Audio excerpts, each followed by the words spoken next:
Hello दोस्तों। हम पिछली क्लास में रिवीजन किए थे 1857 के कारण विद्रोह कैसे कैसे हुए, कहाँ हुए, कौन कौन इंपॉर्टेंट क्वेश्चन था उसके उसके आगे थोड़ा देखते हैं कि राष्ट्रीय आंदोलन 1885 से लेके 1847 1885 से 1947 तक मोस्ट इंपॉर्टेंट क्वेश्चन इसमें डील करेंगे। जो आपने देखा उसके जस्ट आगे का पार्ट, यानी पहला पार्ट आपने देख लिया, सेकंड पार्ट ये रिवीजन के तौर पे क्या देखते हैं। भारत में राष्ट्रवाद तथा राष्ट्रीय आंदोलन, भारत में राष्ट्रवाद तथा राष्ट्रीय आंदोलन 19वीं सदी के अंतिम चौथाई यानी कि 1875 के बाद का काल भारत में राष्ट्रवाद के उदय का काल माना, यानी कि भारत में राष्ट्रवाद का जो उदय का समय है 1857 के बाद का है। सामाजिक धार्मिक सुधार आंदोलन, भारत में पाश्चात्य शिक्षा का प्रचार, प्रेस की भूमिका, संचार संसाधनों का विकास, डाक तार और रेलवे, मध्यम वर्ग का उदय, ब्रिटिश शासन की आर्थिक नीतियां आदि के साथ साथ ब्रिटिश शासन की स्थापना के बाद से ही अंग्रेजों द्वारा विभिन्न क्षेत्रों में लाई गई नीतियों ने यहाँ राष्ट्रवाद के उद्भव की दीर्घकालिक कारणों को जन्म दिया। तो वहीं वायस राय लिटन 1876 से 80 उनका कार्यकाल है। तो वायसराय लिटन के समय लाए गए वर्नाकुलर एक्ट यानी देसी भाषा, press act, arms act, ICS की परीक्षा में उम्र को घटाना, अकाल के समय दिल्ली सरकार का आयोजन करना, यानी अकाल के समय, जिस समय भारत अकाल में है उस समय दिल्ली दरबार का आयोजन हो रहा है, ये भी एक विद्रोह का कारण था।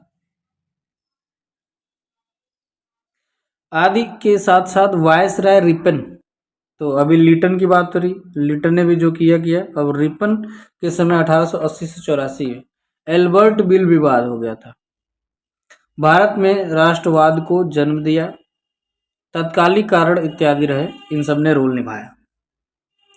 राष्ट्रवादी चेतना का चरमोत्कर्ष 1885 में भारतीय राष्ट्रीय कांग्रेस की स्थापना के रूप में देखने को मिला, जिसके साथ ही भारत में संगठित राष्ट्रीय आंदोलन आरंभ हुए।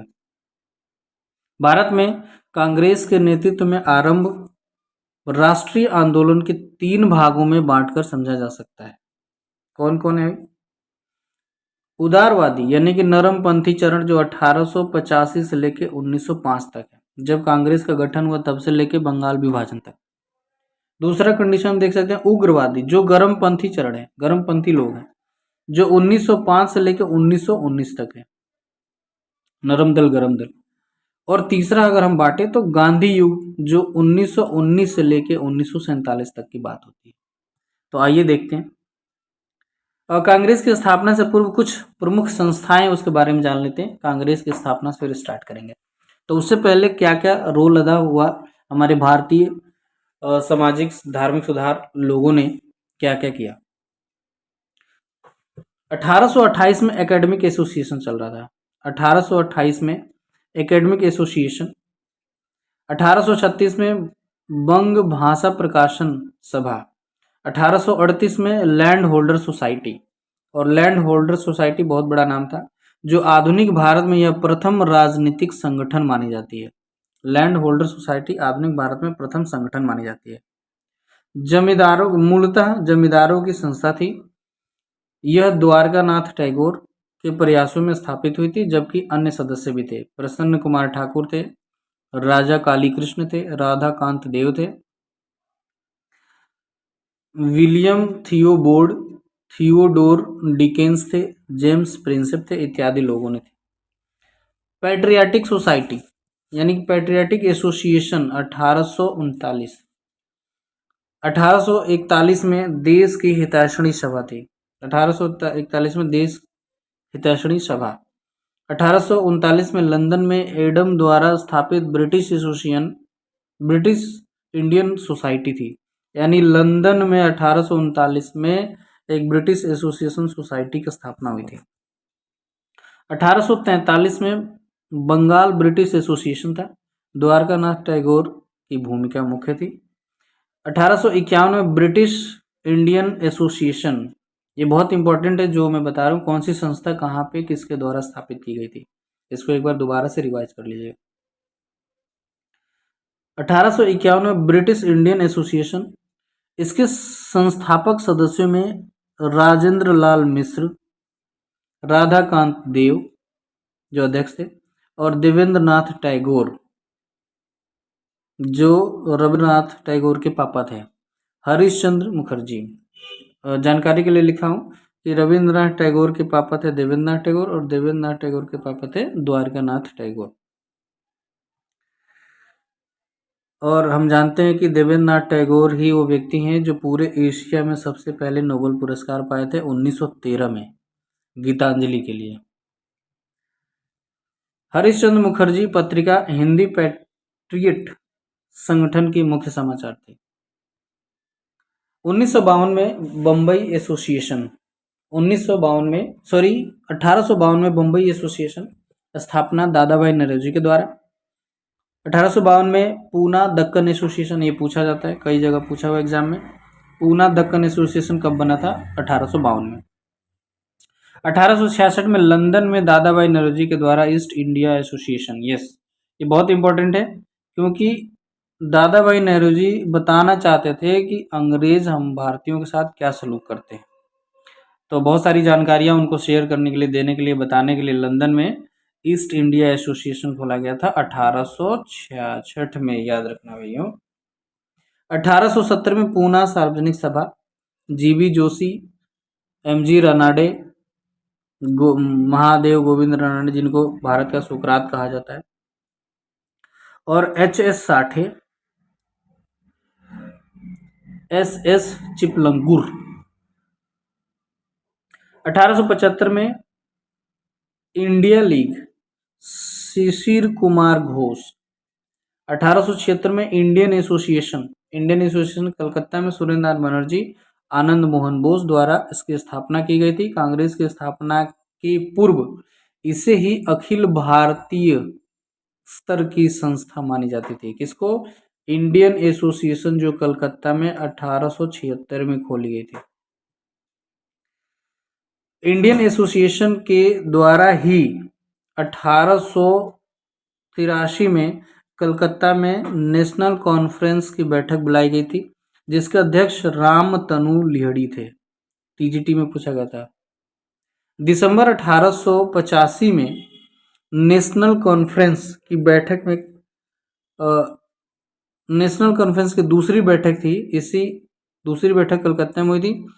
इसी में व्यस्तता के कारण सुरेंद्रनाथ बनर्जी मुंबई में जो 28 दिसंबर का प्रथम अधिवेशन हुआ था कांग्रेस का, उसमें नहीं भाग ले पाए थे। तो पूछा जाता है कि सुरेंद्रनाथ बनर्जी 1885 में जो प्रथम अधिवेशन हुआ था कांग्रेस का, उसमें भाग नहीं ले पाए क्योंकि जो भारत की प्रमुख संस्था थी उस समय, जिसका नाम हमने देखा इंडियन एसोसिएशन, इसकी बैठक में शामिल हुए थे। 1884 की अगर बात करें तो मद्रास महाजन सभा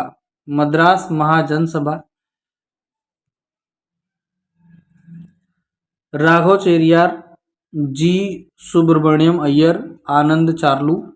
1885 में बॉम्बे प्रेसिडेंसी की बात करें, बॉम्बे प्रेसिडेंटी एसोसिएशन, फिरोज शाह मेहता, बदरुद्दीन तैयब जी और केटी तेलंग। उल्लेखनीय है कि कांग्रेस के पूर्व स्थापित किसी भी संगठन में राजनीतिक स्वतंत्रता प्राप्ति की कोई संकल्पना नहीं थी, अर्थात ब्रिटिश शासन के पूर्व ब्रिटिश शासन से मुक्ति पाने के लिए, ब्रिटिश शासन से मुक्ति पाना इसका उद्देश्य नहीं था। उपरोक्त सभी राजनीतिक दल संगठन क्षेत्रीय रहे, इससे जुड़े प्राय अंग्रेजी पढ़े लिखे लोग, जमींदार तथा व्यापारिक लोग थे। क्षेत्रीय होने के बावजूद इन संस्थाओं ने देश के अलग अलग भागों में क्षेत्रीय आधार पर ही सही लोगों को राजनीतिक चेतना जगाने का कार्य किया। फलस्वरूप 1885 में स्थापित कांग्रेस का पथ प्रदर्शन करने में इन भारतीय संस्थाओं की मुख्य भूमिका रही। अब बात करते हैं सिंपल जो है भारतीय राष्ट्रीय कांग्रेस। इसके बारे में जो नॉर्मली आप जानते हैं कि स्थापना जब हुई वायसराय डफरिन के समय, अवकाश प्राप्त जो अधिकारी थे एलन ऑक्टोबियन ह्यूम, जिसको ए ओ ह्यूम कहते हैं, ए ओ ह्यूम, स्थापना कह रहा कि इसकी स्थापना का प्रथम घोषणा पत्र समाचार पत्र हिंदू में हुआ। मद्रास में एक समाचार पत्र हिंदू चलता था, उसमें घोषणा पत्र हुआ था। दादा भाई नौरोजी सलाह पर इसका नाम भारतीय कांग्रेस किया गया, जबकि 1891 नागपुर अधिवेशन में राष्ट्रीय शब्द जोड़ा गया। यानी पहले भारतीय राष्ट्रीय कांग्रेस था, फिर उसमें भारतीय कांग्रेस नाम दिया गया, फिर दादा भाई नौरोजी, और जब 1891 का नागपुर अधिवेशन चल रहा था तो उस समय राष्ट्रीय शब्द जोड़ा गया। उल्लेखनीय कि कांग्रेस शब्द का अर्थ समूह या जनसभा होता है। यह शब्द अमेरिका से लिया गया है। कांग्रेस कांग्रेस का प्रथम अधिवेशन पहले पूना में होना था। पूछा जाता है कि पहले कहाँ होना था, पूना में होना था, बट वहाँ प्लेग बीमारी फैलने के कारण प्रथम अधिवेशन 28 दिसंबर 1885 मुंबई के ग्वालियर टैंक मैदान स्थित गोकुलदास तेजपाल संस्कृत महाविद्यालय में स्थापित हुआ, जिसमें 72 लोग शामिल हुए थे। यानी कि हमने देखा कि ये अधिवेशन पूना में होना था, वहाँ प्लेग फैलने के कारण इसको प्रथम अधिवेशन मुंबई ग्वालियर टैंक यानी गोकुलदास तेजपाल संस्कृत महाविद्यालय में हुआ, जिसमें 72 लोग शामिल हुए थे। प्रथम बैठक। इस प्रथम सम्मेलन की अध्यक्षता व्योमेश चंद्र बनर्जी WC बनर्जी जिनके शॉर्ट नाम। कांग्रेस से संबंधित कुछ प्रमुख टिप्पणियां, ये बहुत इंपॉर्टेंट है, ध्यान से आप देखिए। कांग्रेस से संबंधित कुछ टिप्पणियां थी। सेफ्टी वॉल्व का नाम किसने दिया? कि कांग्रेस जो है, जो एक समूह है, इसको सेफ्टी वॉल्व का नाम दिया लाला लाजपत राय ने। तड़ित चालक का सिद्धांत मतलब गोपाल कृष्ण गोखले कौन है? गांधी जी के राजनीतिक गुरु हैं। कांग्रेस शिक्षित भारतीयों का वार्षिक मेला था लाला लाजपत राय। यानी लाला लाजपत राय ने अभी बोला है कि सेफ्टी वाल्व है, फिर बोला कि कांग्रेस शिक्षित भारतीयों का मेला है, फिर लाला लाजपत राय ने बोला कि यह डफरिन के मस्तिष्क का शिशु है या डफरिन के दिमाग की उपज है। तो लाला लाजपत राय ने लगातार 3 स्टेटमेंट दिए अलग अलग। तो डफरिन के दिमाग की उपज है कांग्रेस। फिर उन्होंने बोला कि डफरिन की मस्तिष्क शिशु है, और उन्होंने बोला ये सेफ्टी वॉल्व का काम करेगी, और उन्होंने बताया कि शिक्षित वर्ग के लोगों का वार्षिक मेला है सेफ्टी वॉल्व, वार्षिक मेला, और डफरिन के दिमाग की उपज या डफरिन का मस्तिष्क शिशु। कांग्रेस 3 दिन का तमाशा है। ये किसने बोला भैया? कि कांग्रेस कुछ ही दिन चलेगी, उसके बाद खत्म हो जाएगी। अश्वनी कुमार दत्त ने, बारिशाल के शिक्षक थे, बारिशाल बंगाल में। कांग्रेस एक याचना संस्था है, वो भाई साहब रिक्वेस्ट करती है, भीख मांगती है। बिपिन चंद्र पाल ने बोला, गर्मपंथी दल के नेता थे बिपिन चंद्र, वही लाल बाल पाल, तो पाल मतलब बिपिन चंद्र पाल। इन्होंने बोला कांग्रेस एक याचना संस्था है, गिड़गिड़ाती है अंग्रेजों के सामने, और कांग्रेस मेढक की तरह टर करने वाली, याचना करने वाली संस्था बेगिंग इंस्टीट्यूट है। बाल गंगाधर तिलक ने बोल दिया। बाल गंगाधर तिलक ने क्या बोला? यानी कि मेंढक की तरह टर्राने वाली संस्था बाल गंगाधर तिलक ने बोल दिया। कांग्रेस एक सूक्ष्मदर्शी यानी कुछ ही लोगों का, अल्पसंख्यक लोगों का प्रतिनिधित्व करती है, डफरिन ने कहा था, डफरिन। और कांग्रेस देशद्रोही संगठन, गंदी चीज यानी कांग्रेस एक देशद्रोही संगठन है, गंदी चीज है, ये करजन ने बोला है कांग्रेस के प्रति। और डफरिन ने बोला कि सूक्ष्म वर्ग अल्पसंख्यक लोगों का प्रतिनिधित्व करती है। कांग्रेस अपनी मौत की घड़ियां गिन रही है, डस डस डस, मैं इसकी शांति पूर्वक मृत्यु में मदद कर सकूं, ये करजन ने बोला। कि मतलब अब कांग्रेस, पहले तो कुछ शुरुआती समय में कांग्रेस बहुत अच्छे थे, जब राजनीतिक मुद्दे उठाने लगे तो अब बेकार हो गए। कांग्रेस निहित स्वार्थों का षड्यंत्र है, अनिल सीले ने बताया कि कांग्रेस निहित स्वार्थों का षड्यंत्र है। कांग्रेस के प्रति सरकारी रवैया, कांग्रेस के प्रति सरकारी रवैया क्या था उसके बारे में अगर हम जानकारी लें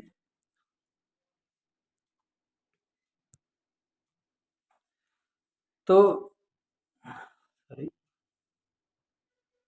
कांग्रेस के प्रति सरकारी रवैया, कांग्रेस, अंग्रेजों की इच्छा थी कि कांग्रेस मात्र सामाजिक मुद्दे उठाए।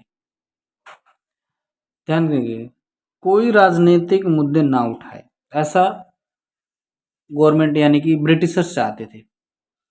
इस प्रकार आरंभ में अंग्रेजों का रवैया सामान्य था, सौहार्दपूर्ण रहा कांग्रेस के प्रति, यहाँ तक कि ब्रिटिश अधिकारी कांग्रेस की बैठक में भाग भी लेते थे।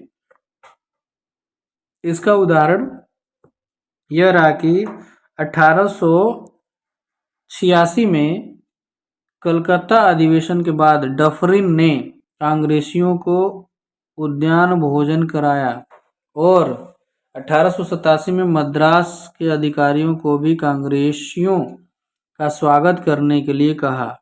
किंतु जब कांग्रेस राजनीतिक मुद्दे भी उठाने लगी तो 1888 से ही अंग्रेज इन राष्ट्रवादियों की खुलकर आलोचना करने लगे। यानी 1885 में पार्टी बनी कांग्रेस, 85, 86, 87, 3 साल तो ये ठीक रहे। 3 साल बाद जब राजनीतिक मुद्दे उठाने लगे तो अंग्रेज अब इसके इतराने लगे और क्या बोलने लगे, कांग्रेसियों को बेवफा बाबू, हिंसक खलनायक बोला करते थे और कांग्रेस राजद्रोह का कारखाना कहने लगे। यानी क्या क्या कहने लगे, बेवफा बाबू, हिंसक खलनायक, राजद्रोह का कारखाना इत्यादि नामों से पुकारने लगे। 1885 से 1905 इंपॉर्टेंट है, 1885 से 1905 तक कांग्रेस पर उदारवादी या नरमपंथी नेताओं का वर्चस्व था। तत्पश्चात शिक्षा प्राप्त ये नेता अपने मुख्य पेशे डॉक्टर, वकील, पत्रकार, साहित्यकार इत्यादि अपने मुख्य पेशे में सफल लोग थे और राजनीतिक इनकी द्वितीयक पेशा रही। इसी कारण ये लोग सामान्य जनता से जुड़ नहीं पाए। तत्पश्चात शिक्षा प्राप्त आरंभिक नेता अंग्रेजों की न्यायप्रियता में विश्वास रखते थे कि अंग्रेज न्याय कर देंगे, हम रिक्वेस्ट करेंगे तो, और अपनी मांगों को प्रार्थना पत्र, भाषण, समाचार पत्र, लेख आदि में द्वारा अंग्रेजों के समक्ष रखते थे। इन उदारवादी नेताओं के ढीले ढाले कार्यशैली के कारण गर्मपंथी नेताओं ने राजनीतिक भिक्षावृत्ति जैसा शब्दों के द्वारा कार्यशैली की आलोचना की। यानी कि राजनीतिक भिक्षावृत्ति मत करो। अब उदारवादियों के आरंभिक दबाव अगर हम देखें, कारण ही 1886 में लोक सेवा आयोग के गठन, ICS की परीक्षा एक साथ लंदन और भारत में करवाने पर सहमति बनी। इनके प्रयासों से ही 1892 में भारतीय परिषद अधिनियम पारित किया गया था। भारतीय व्यय की समीक्षा के लिए वेलवी आयोग का गठन हुआ था। राष्ट्रीय आंदोलन के इसी चरण में Dadabhai Naoroji, grand old man of India ने सर्वप्रथम धन यानी कि अपवाह सिद्धांत, धन का निष्कासन, अपवाह सिद्धांत को यानी ड्रेन ऑफ वेल्थ थ्योरी दिया। अपनी पुस्तक poverty and un British rule in India में अनिष्टों का अनिष्ट या दुष्चक्र का दुष्चक्र कहते हुए प्रस्तुत किया था। इसी चरण में रमेश चंद्र दत्त यानी आरसी दत्त ने economic history of India Bharat का आर्थिक इतिहास नामक एक पुस्तक लिखा, जिसे आधुनिक भारत में प्रथम आर्थिक पुस्तक माना जाता है। उदारवादी चरण नेताओं में कार्यशैली की आलोचना तत्कालीन कुछ समाचार पत्र करती थी, जैसे कलकत्ता की बंगवासी, पूना की केसरी तिलक द्वारा और पूना की काल यानी कि जतिन परांजते द्वारा। अरविंद घोष ने 1893 में उदारवादी नेताओं की नरम दलीय राजनीति की एक व्यवस्थित समीक्षा अपनी इंदु प्रकाशन नामक समाचार पत्र में न्यू लैम्प्स फॉर ओल्ड नामक शीर्षक से पत्र लिखा, समाचार पत्र में निकाला। अरविंद घोष ने 1893 में उदारवादी नेताओं की नरम दलीय राजनीति की एक व्यवस्थित समीक्षा अपनी इंदु प्रकाशन नामक समाचार पत्र में न्यू लैम्प्स फॉर ओल्ड नामक शीर्षक से कुछ समाचार निकाले। 1893 में देश में एक सांप्रदायिक दंगा हुआ, जिसके बाद कांग्रेस राष्ट्रीय आंदोलन मुसलमानों की संख्या घटी। इसी समय थियोडोर वेफ ने कांग्रेस विरोधी माहौल बनाने के लिए Mohammedan Anglo oriental defence association की स्थापना कर दी। इसी चरण के दौरान बंगाल केमिकल्स 1894 में प्रफुल्ल चंद्र ने देसी शिक्षा के प्रसार के लिए बंगाल केमिकल्स की, जबकि सतीश चंद्र मुखर्जी ने डॉन सोसाइटी की और रविंद्रनाथ टैगोर ने 1901 में शांति निकेतन की। बंगाल केमिकल्स, डॉन सोसाइटी और शांति निकेतन की स्थापना हुई। कुछ प्रमुख उदारवादी नेता, जिसे प्रमुख उदारवादी नेता डब्ल्यू.सी. बनर्जी आते हैं, दादा भाई नौरोजी आते हैं, सुरेंद्र नाथ बनर्जी आते हैं, एस.एन. बनर्जी, दिनसा वाचा, Deenbandhu, CF. एंड्राज, Firoz Shah Mehta, RC. Dutt, Anand Mohan Bose, MG. Ranade, Mahadev Govind Ranade, Gopal Krishna Gokhale, ये सब के सब उदारवादी नेता थे, बुजुर्ग थे।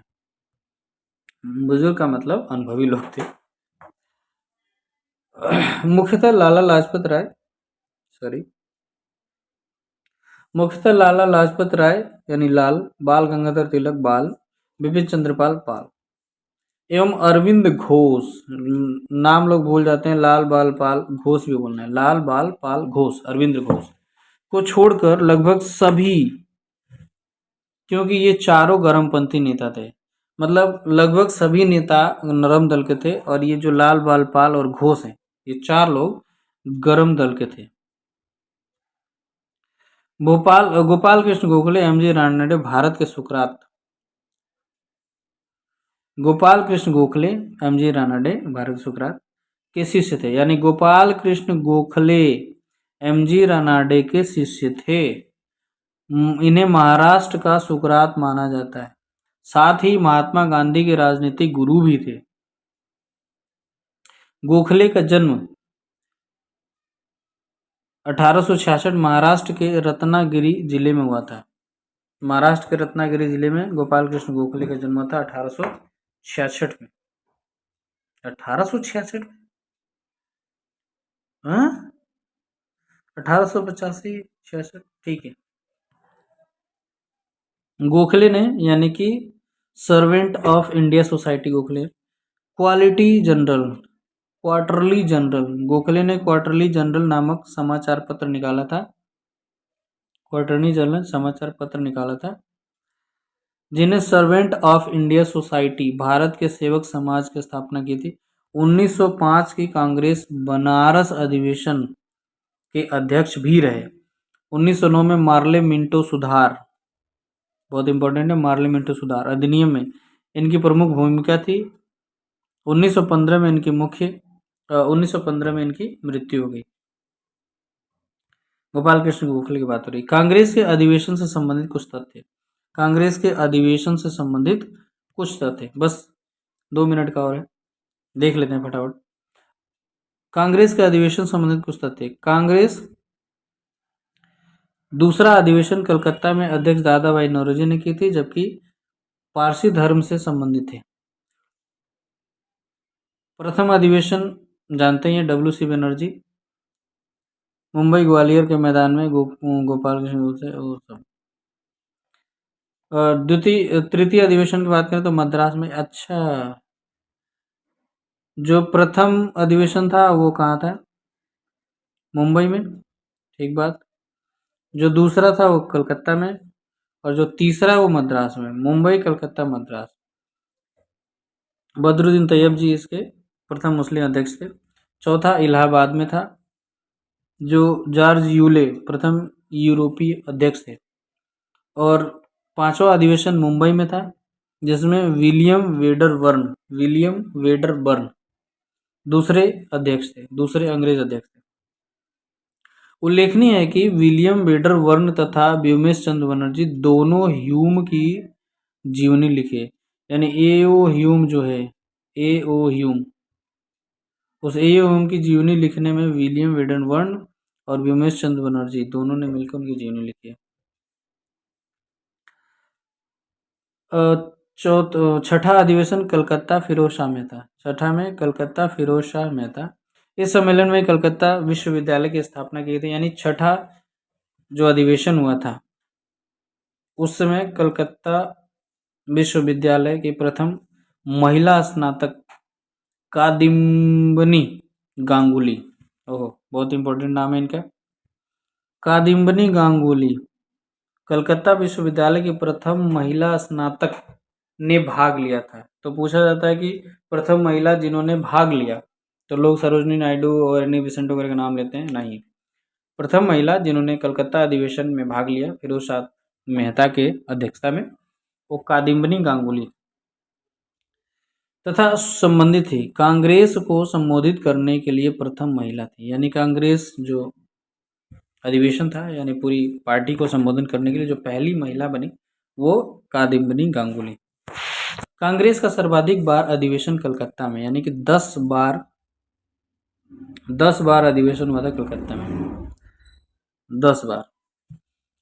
1896 में कलकत्ता अधिवेशन में पहली बार बंकिम चंद्र चटर्जी, 1896 में पहली बार बंकिम चंद्र चटर्जी ने स्वरचित गीत वंदे मातरम को गाया था।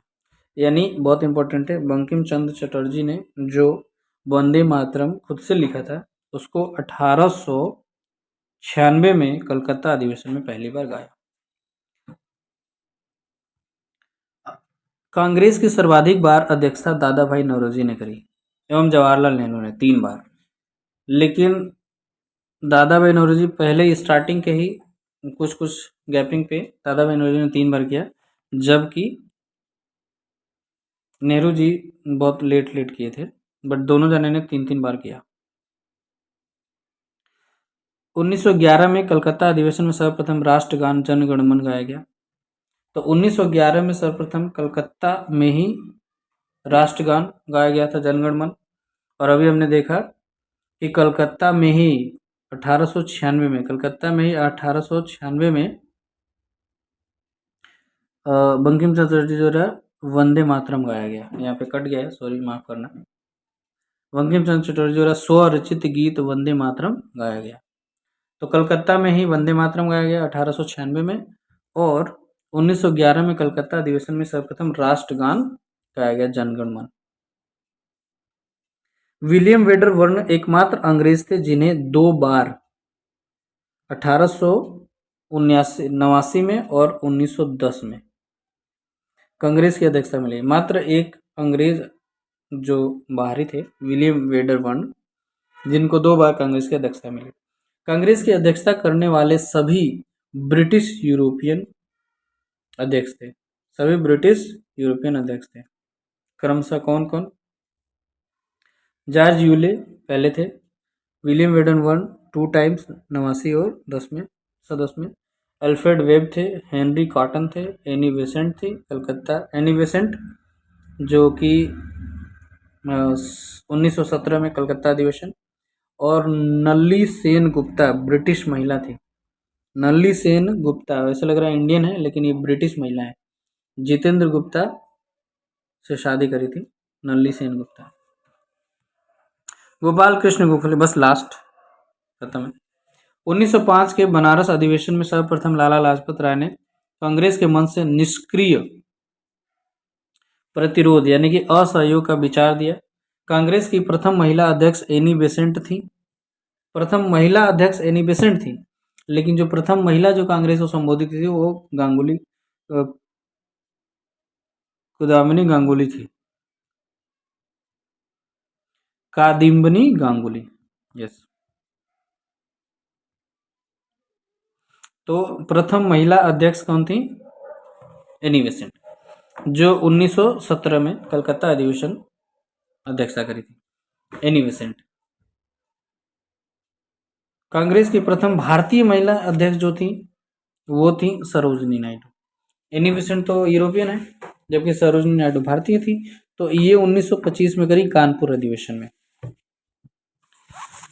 और 1924 में बेलगांव एकमात्र ये पूछा जाता है बार बार, ये जो तीनों हमने लगातार अभी पढ़ा है, सरोजिनी नायडू, एनी बेसेंट, बेलगांव और कादिम्बनी, अधिवेशन में अध्यक्षता मात्र एक बार अध्यक्षता महात्मा गांधी ने करी थी। कहाँ की? बेलगांव की, 1924 में।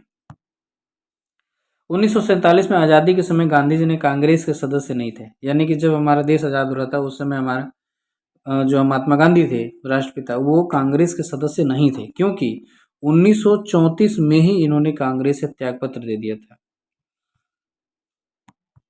कांग्रेस के सबसे कम उम्र में अध्यक्ष जो बने 19 सितंबर 1925 से दिल्ली के विशेष अधिवेशन मौलाना अबुल कलाम आजाद, मात्र 35 ईयर्स, एकदम यंग थे। अबुल कलाम आजाद ही आज़ादी के पूर्व सर्वाधिक समय तक लगातार 1940 से 45 कांग्रेस के अध्यक्ष रहे, क्योंकि 1940 में बिहार के रामगढ़ अधिवेशन के बाद अगला अधिवेशन 1945 में हुआ, तो लगातार 6 साल 5 साल हुआ ही नहीं। 1916 में लखनऊ अधिवेशन में ही तिलक जी ने स्वराज हमारा जन्मसिद्ध अधिकार है, इसे मैं लेकर रहूँगा का नारा दिया था। तो ये 1916 जो लखनऊ अधिवेशन हो रहा था, वहाँ पे तिलक जी ने बोला स्वराज हमारा जन्मसिद्ध अधिकार है, असेंबली। 1914 में मद्रास अधिवेशन के अध्यक्ष भूपेंद्र नाथ थे। मद्रास अधिवेशन में पहली बार कोई ब्रिटिश गवर्नर कांग्रेस के किसी सम्मेलन में भाग लिया था, यह गवर्नर जेम्स पेट थे। जेम्स पेट ने पहली बार भाग लिया, जेम्स पेट लैंड थे। जबकि 1915 में मुंबई अधिवेशन के तत्कालीन गवर्नर विलिंगडन बाद में गवर्नर जनरल भी बने थे, विलिंगडन ने भाग लिया था। बस खत्म। कुछ प्रमुख कांग्रेसी नेता जो कभी कांग्रेस के अध्यक्ष नहीं बनाए गए, वो कौन कौन थे जो कांग्रेस के कभी अध्यक्ष बने ही नहीं? एमजी रानाडे, बाल गंगाधर तिलक, शिशिर कुमार घोष, मोतीलाल नेहरू नहीं, सुब्रमण्य अय्यर। तो एमजी रानाडे बहुत अच्छे चेहरा थे, बाल गंगाधर बहुत अच्छे चेहरे थे, शिशिर कुमार घोष थे, मोतीलाल घोष थे, सुब्रमण्य अय्यर थे। ये लोग कभी भी कांग्रेस के अध्यक्ष पद पे नहीं रहे।